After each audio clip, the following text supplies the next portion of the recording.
হরি রাম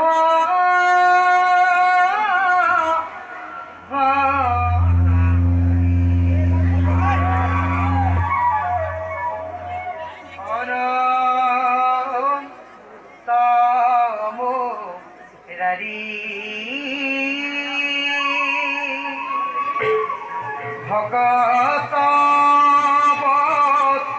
বৎসলানীয় ভগত বৎসলানীয়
আশীর্বাদ পরম সৌভাগ্য আশীর্বাদ পরম সৌভাগ্য কাৰণ ত্ৰিজগতৰ প্ৰতি লক্ষ্মী আৰু নাৰায়ণক একেলগে লভিলে দৰ্শন সেই বিশ্বব্ৰহ্মাণ্ডৰ গৰাকী সেই পৰম কৰুণাময় জগত জননী উভয় চৰণত এদিন সেই নাৰদৰ শত সহস্ৰ কোটি প্ৰণাম প্ৰভু শত সহস্ৰ প্ৰণাম ভাল প্ৰভু প্ৰভু তোমাৰ মুখত মোৰ গুণালৈ কীৰ্তন কৰি মই অতিশয় আনন্দিত বাৰু কোৱাচোন দেৱকী বৈকুণ্ঠলৈ আগমনৰ উদ্দেশ্য বা নাৰায়ণ স্বয়ং ত্ৰিজগতৰ প্ৰতি জনাৰ্দনক আজি মই ক'ব লাগে এই বৈকুণ্ঠলৈ আগমনৰ উদ্দেশ্য সেই জনাৰ্দন উদ্দেশ্য অতিকে মহান আপোনালোক দুই লাগিব পূৰ্ণ হ'ল নাৰদৰ সেই অভিলাষ কিন্তু বুলি ৰাখি আনিব কি কোৱা তোমাৰ আগমনৰ অভিলাষ চালানাকাৰী নিশ্চয় চালানাত পাৰিব এই কথা মই আগেই জানিব লাগিছিল কিন্তু কি জনাৰ্দন এই সৃষ্টিৰ আদি অন্ত বুজিব পৰা শক্তি মোৰ একেবাৰেই অভাৱ তথাপিতো প্ৰভু আপুনি নজৰত নহয় ধৰি সুধিছে যেতিয়া অৱশ্যেতো ক'বই লাগিব শুনক প্ৰভু মই কওঁ জানিব পাৰিছোঁ আপোনাৰ এই পৰীক্ষাত জয় আৰু বিজয়ে এই বৈকুণ্ঠখন ত্যাগ কৰি মধ্যলৈ কৰিলে গমন কিন্তু নাই জানে তেওঁলোকৰ সময় সমাগত সেই জনাৰ্দন কওকচোন ইয়াৰ কাৰণ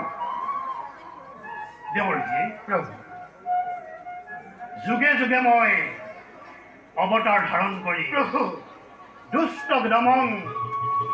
শান্তক পালন কৰি পৃথিৱীৰ ভূভাৰ